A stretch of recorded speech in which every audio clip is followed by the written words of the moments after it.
হাসির রাজা, জ্ঞানের রাজা, রসিক রাজা। আমি সব ভেঙে ফেলবো, ভেঙে ফেলবো। অনেক হয়েছে, আর সহ্য হচ্ছে না। আজ আমি সব ভেঙে ফেলবো, ভেঙে ফেলবো। মানে ও গিন্নি, গিন্নি, গিন্নি গো, একটু শান্ত হ, একটু কথাটা শোনো। না না, আমি আর কিচ্ছু শুনবো না। এক সপ্তাহ সময় দিচ্ছি, তার মধ্যে মহারানীর মতো ওই সীতাহার আমার চাই চাই চাই। আহা, কিন্তু গিন্নি ওটার যে অনেক দাম, আমার কি আর মহারাজের মতো অত টাকা আছে বলো? এই শোনো, তোমার কি আছে আর কি নেই তা আমার খুব ভালো করে জানা আছে, বুঝলে?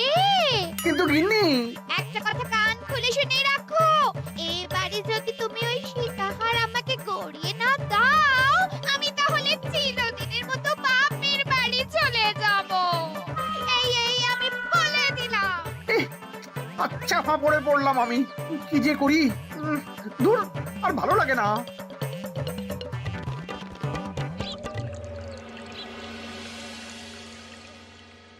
আজকে তোমাদের সকলের কাছে আমার একটা প্রশ্ন আছে। বলুন মহারাজ। আচ্ছা, ধরো তোমরা যদি এ রাজ্যের লোক না হতে, অন্য কোন রাজ্যের হতে, তাহলে তোমাদের কাছে কৃষ্ণনগর কেমন মনে হতো?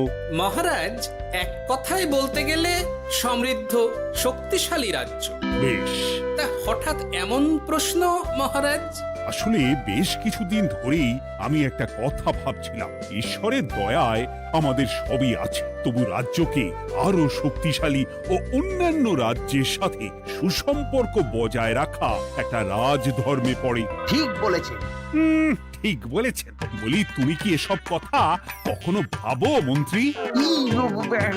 হ্যাঁ, মানে আগে রোজ না, কিন্তু কখনো সখনো বোধহয় ভেবেছিলাম। কবে শুনি? ইয়ে, ওই তো কিছুদিন আগে, ওই সেদিন। এটা ঠিক কোন সেদিনের কথা বলছেন মন্ত্রী মশাই? যেদিন আকাশে ওই দুটো সূর্য উঠেছিল? তোমাকে সবকিছুতে ফোড়ন কাটতেই হবে না গোপাল, হ্যাঁ? কি আর করি বলুন, আপনার কষ্ট যে আর সহ্য হয় না। যাই হোক, মুদ্রা কথা হলো, এসব কথা মাথায় রেখে এখন আমাদের কিছু করা উচিত। কিন্তু কি করা উচিত সেটা আমি ঠিক বুঝতে পারছি না। এই একটা করে রসগোল্লা খাওয়ালে কেমন হয়? এই, তুমি থামবে? মহারাজ, আমার কাছে একটা উপায় আছে। 10 দিনের একটা মিলন মেলার আয়োজন করলে কেমন হয়? খুব বাজে হবে। একটা মেলা কত ঝামেলার কাজ সেটা বোঝো? একেই কত খরচ, তার উপর আবার অনেক লোক। মোটেই না, এটা তো দারুণ বুদ্ধি দিয়েছো গোপাল।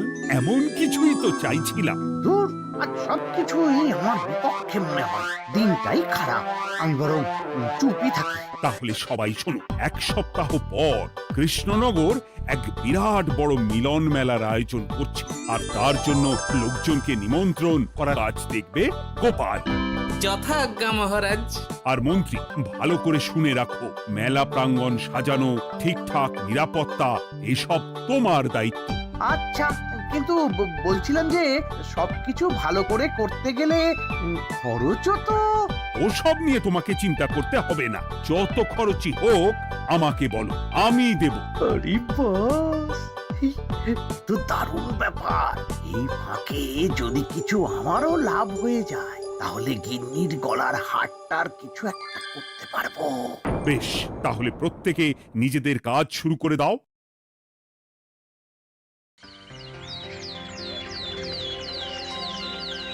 শোনো শোনো শোনো, 1 সপ্তাহ পর কৃষ্ণনগর মেলা প্রাঙ্গণে অনুষ্ঠিত হতে চলেছে 10 দিন ব্যাপী মিলন মেলা।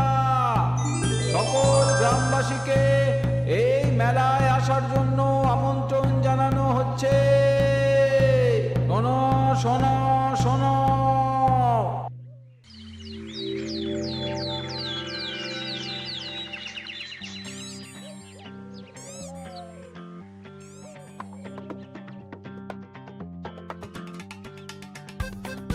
বাহ বাহ বাহ, ঠিক যেমনটা চেয়েছিলাম তেমনটাই হয়েছে। আর এসব কিছুর জন্য আমি গোপালকে ধন্যবাদ জানাতে চাই। কি যে বলেন মহারাজ, এই কৃষ্ণনগর তো আমার নিজেরই পরিবার। সেসব আমরা খুব ভালো করেই জানি গোপাল। আদিক্ষেতা একেবারে উতলে পড়ছে, এসব দেখে গা জ্বলে যায়। তোমার এই এত ভালো বুদ্ধি দেওয়ার জন্য আমি তোমাকে 50টি স্বর্ণমোহর উপহার দিতে চাই। এটা কি হলো? এরকম হলে কিন্তু আমি খেলবো না। কেন মন্ত্রী, তোমার আবার কি হলো? আমিও তো মেলার আয়োজন করেছি, তাহলে গোপাল একা কেন উপহার পাবে? সে তো মেলার জন্য অনেকেই কাজ করেছে, কিন্তু আসল বুদ্ধিটা তো দিয়েছে গোপালই। মন্ত্রী মশাইয়ের বোধহয় খুব হিংসা হচ্ছে। ঠিক আছে মহারাজ, আপনি বরং এই উপহার সকলের সাথে ভাগ করে দিন। না গো, কোনো ভাগ চাই না, তোমার উপহার তুমিই রাখো। যত সব।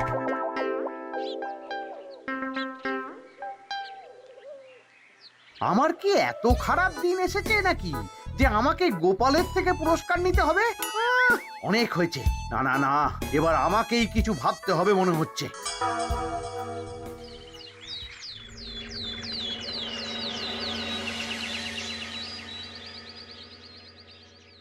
আমার আমার সব শেষ হয়ে গেল গো, সব শেষ হয়ে গেল। এবার এবার আমার কি হবে? মহারাজ, মহারাজ কিছু একটা করুন, মহারাজ কিছু একটা করুন। চিন্তা করো না, আমি দেখছি যারা দোষী তারা শাস্তি পাবেই। কি শুরু হলো বলো তো হঠাৎ করে? এত বড় বড় চুরি ডাকাতি হয়ে গেল, অথচ কেউ কোনো টেরই পেল না। হ্যাঁ মহারাজ, আসলে রাতের বেলা যখন সবাই ঘুমিয়ে থাকে তখন এই চুরি ডাকাতিগুলো হয়, তাই কেউ কোনো শব্দ পায় না। ভালো করে অনুসন্ধান করো, যে বা যারা এই কাজ করছে তাদের যত তাড়াতাড়ি সম্ভব ধরে ফেলতে হবে, নইলে তো আমাদের প্রজাদের অনেক ক্ষতি হয়ে যাচ্ছে। হ্যাঁ মহারাজ, আপনি কোনো চিন্তা করবেন না। কোথায় আনন্দ করে সব প্রজারা মেলা ঘুরবে তা নয়, আবার এই উটকো ঝামেলা। একটা কথা বলছি, কিছু মনে করবেন না। আসলে এই ঝামেলার কারণ হলো গোপাল। আমি ঠিক জানতাম কোনো না কোনো ভাবে আপনি আমাকে দোষ দেবেন। সত্যি তো, এসবের সাথে গোপালের কি সম্পর্ক? ওরই তো সম্পর্ক আছে মহারাজ। মেলা শুরু হলো আর তার সাথে চুরি ডাকাতিও। আর যদি গোপাল মেলার বুদ্ধিটা না দিত তাহলে রাজ্যে এত চুরি ডাকাতিও বাড়তো না। মানছি মন্ত্রী মশাই, মেলার বুদ্ধিটা আমার, কিন্তু মেলার নিরাপত্তা রক্ষা তো আপনার দায়িত্ব ছিল। যদি মেলা থেকেই এই ঝামেলা শুরু হয় তাহলে তো আপনার কাজেও ফাঁক আছে। মুখ সামলে কথা বলো গোপাল। আহ, তোমরা একটু থামবে? এখন নিজেদের মধ্যে ঝামেলা করার সময় নয়। সবাইকে একসাথে কাজ করে আসল চোর ডাকাতদের ধরতে হবে, তারপর বোঝা যাবে কার দোষ ছিল আর কার নয়। আগে মহারাজ।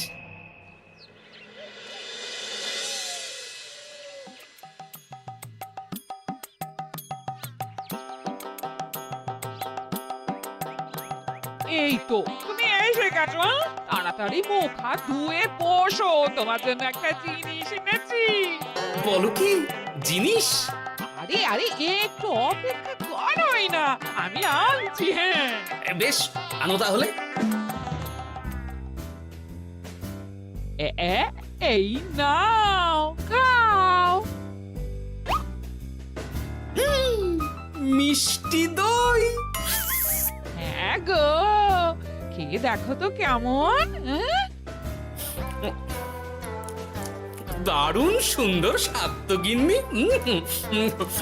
কোথা থেকে এনেছো? ভালো, মেলা থেকে এনেছি। ও জানো, বিনা পয়সায় গো। বিনা পয়সায়? তা কে দিল শুনি? আরে সুজন দইওয়ালা, বড় ভালো ছেলে। শুধু আজ নয়, ও রোজই মানুষকে ভালোবেসে না বিনা পয়সায় দই খাওয়ায়। হ্যাঁ বাবা, বেশ অবাক করা কাণ্ড। আসলে সুজনের দেশের বাড়িতে অনেক জমি জমা, গরু মোষ আছে। ও তাই বলে ওর টাকা পয়সার নাকি কোনো দরকার নেই, তাই ও বিনা পয়সায় খাওয়ায়। হ্যাঁ বুঝলাম। বাবা, খুব ঘুম পাচ্ছে এখন। ও গিন্নি, শোনো না, আমি বরং একটা ঘুম দিই এখন, বুঝলে? তুমি বরং বিকেলে আমায় একটু ডেকে দিও, ওর কাজ আছে। আচ্ছা বেশ। তোমাদের জন্য সেটাই ভালো, কারণ এমনিতেই মহারাজ চোর ডাকাত ধরার জন্য প্রহরীর ব্যবস্থা করছে পুরো রাজ্যে। না না না, সে নিয়ে আপনি চিন্তা করবেন না।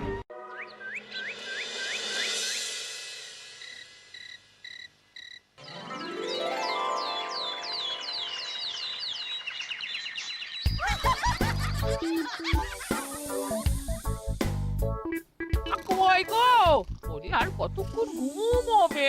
সকাল তো হয়ে গেল। সে কি গিন্নি, সকাল? তোমাকে যে আমি কতবার বললাম আমাকে বিকেলে ডেকে দেবে। তা বলি কবেকার বিকেল? গতকালে না আজকে? তা তোমার বুদ্ধিতে কি বলে গিন্নি? আমার বুদ্ধি নিয়ে কথা বলো, আগে নিজের ঘুমকে দেখো। গতকাল বিকেল থেকে ডেকে ডেকে গলা ব্যথা হয়ে গেল, কিন্তু ওনার ঘুম আর ভাঙে না। হতেই পারে না। পারে না? ওদিকে কাণ্ড দেখো, রাতের খাবার পর্যন্ত পড়ে আছে। হ্যাঁ, আজব কাণ্ড। যাই হোক, অনেক দেরি হয়ে গেছে বুঝলে, আমাকে এক্ষুনি রাজসভার জন্য বেরোতে হবে।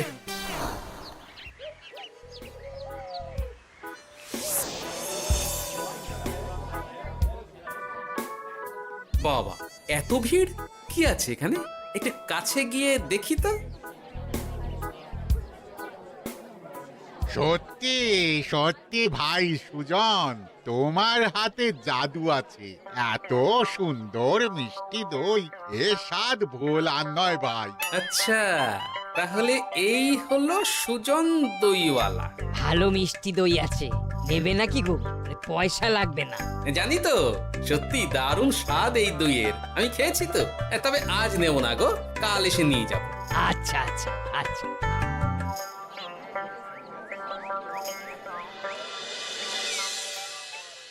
আর কোনো নতুন খবর পেলে ওই ডাকাতদের ব্যাপারে? না মহারাজ, এখনো ঠিক ধরতে পারিনি। ওরা বোধহয় বুঝতে পেরে গেছে যে আমরা খোঁজ করছি। মহারাজ, আমার মাথায় একটা নতুন বুদ্ধি এলো।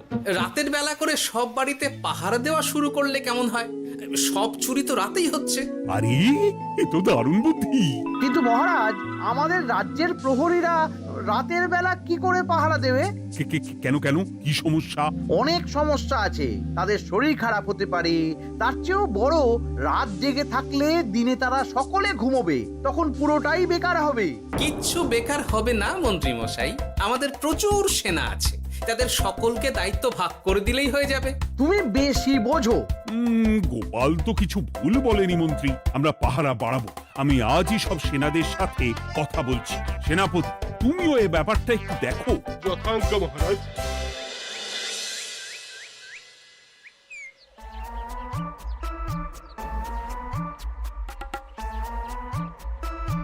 চোর ডাকাতদের ধরার জন্য যদি একটা সূত্রের হদিশ পাওয়া যায় তাহলেই কেল্লা ফতে, কিন্তু সেটাই পাওয়া যাচ্ছে না বলেই এত সময় লাগছে।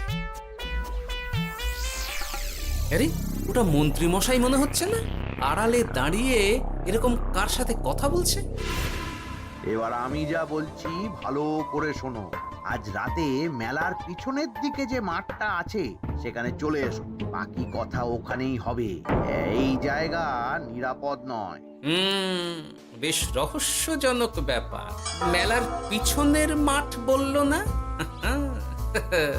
রাতে আমাকেও দেখতে হবে কি হয় সেখানে।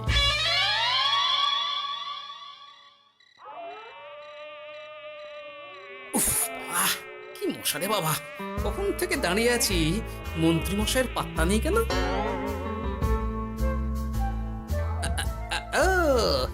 ওই তো চলে এসেছে। এই যে আমার সোনার হাটটা কই? হ্যাঁ, পই পই করে বলেছিলাম আমার ওটা চাই।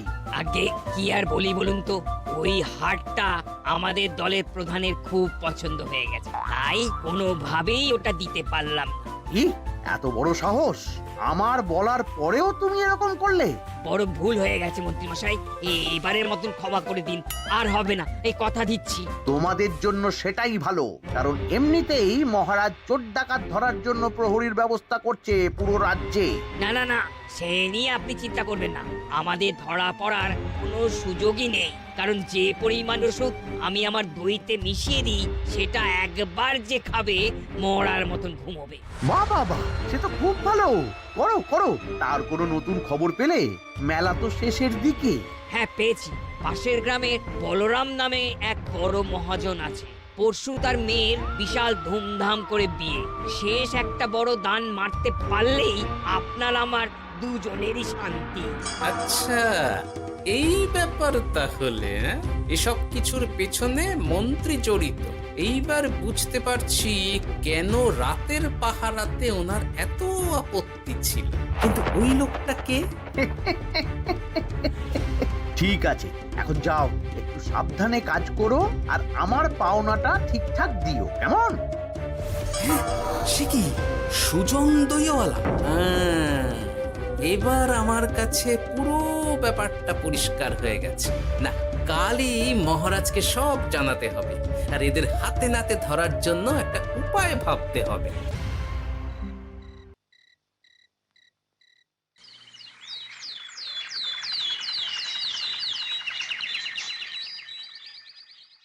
আরে এসো এসো, তোমার জন্যই তো অপেক্ষা করছিলাম। কি এমন জরুরি কথা আছে যে একান্তে দেখা করতে চাইলে? কোন মুখে বলি মহারাজ, সর্ষের মধ্যেই যখন ভূত তখন আর কি।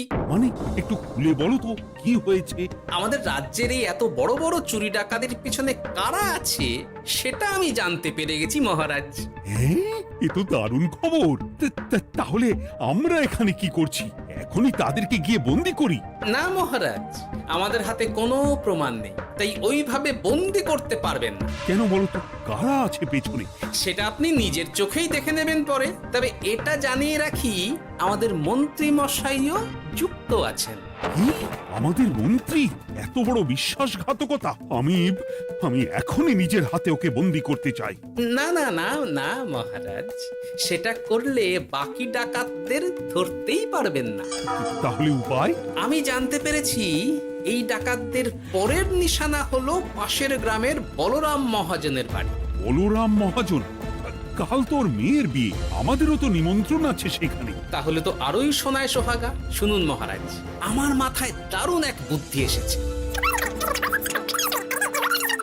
সে কি? হ্যাঁ, আপনি কোনো চিন্তা করবেন না, আমি শুধু যা বলছি সেটা করুন, বাকিটা আমি সামলে নেব। তবে দেখবেন যেন মন্ত্রী মশাই এসবের কিচ্ছুটি টের না পায়। বেশ বেশ বেশ।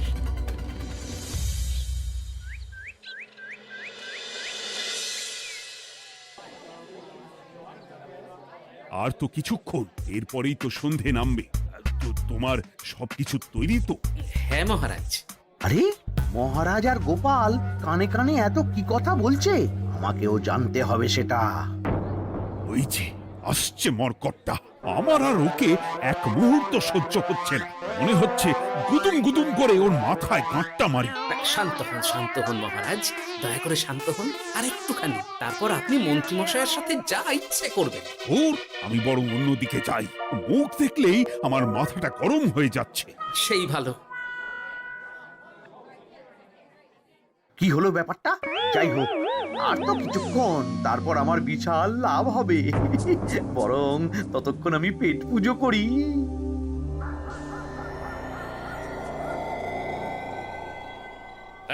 যা যা দামি জিনিস আছে সব দিয়ে দে। এই তো খেলা শুরু। এবার আর আমায় পায় কে? ও বাবা, এরা আবার কারা?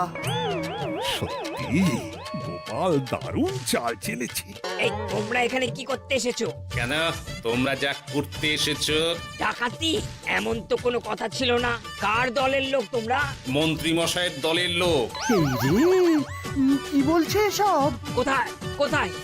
এই মন্ত্রী মশাই, এই কি বলছে এরা?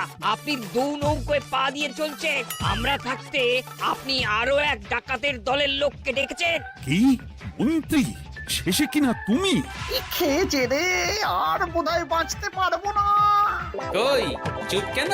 বলুন, মন্ত্রী মশাই সোনার হার ডাকাতি করে আপনাকে দেওয়ার জন্য এখানে ডেকেছেন। কি সোনার হার? আমাকেও তো একই কথা বলেছে। আপনি আমাদের থেকে খবর নিয়ে অন্য দলকে কাজ দিয়েছেন। এই না না, মিথ্যে কথা। কিসের মিথ্যে? আপনি ছাড়া তো আর কেউ জানতো না এখানের কথা। না গো, আমি শুধু তোমাদেরকেই কাজ দিয়েছি একদম শুরু থেকে। আর কোনো ডাকাতের দলকে আমি চিনি না, আমি তো নিজেই প্রথম শুনছি। মন্ত্রী, লজ্জা করে না তোমার? তুমি আমার প্রজাদের এইভাবে ঠকাচ্ছিলে। ইয়ে মানে মহারাজ, আমি আসলে অনেক হয়েছে মন্ত্রী মশাই, আপনি ধরা পড়ে গেছেন। প্রহরী, বন্দি করো সবাইকে, আর মন্ত্রীকেও।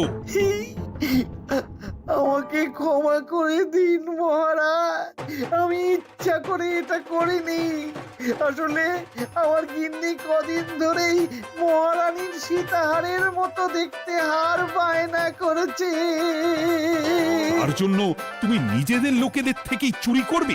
আর কি করব বলুন, এক সপ্তাহের মধ্যে হার না দিলে বাড়ি ছেড়ে চলে যাবে বলেছে। তাই আমি এখন আপনি যেটা করেছেন সেটা যদি আপনার গিন্নি জানতে পারে তাহলেও বাড়ি ছেড়ে চলে যাবে। শাস্তি তো তোমাকে পেতেই হবে মন্ত্রী। আয়, কে আছো? শোনো, মন্ত্রীকে মুখে কালি মাখিয়ে গাধার পিঠে বসিয়ে সারা রাজ্য ঘোরাও, এটাই ওর যোগ্য শাস্তি। আর গোপাল, তোমার বুদ্ধির প্রশংসা করতেই হয়। তোমার পুরস্কার আমি কাল রাজসভায় দেব। দূর দূর, জীবনে বিয়ে করাই ভুল হয়েছে আমার।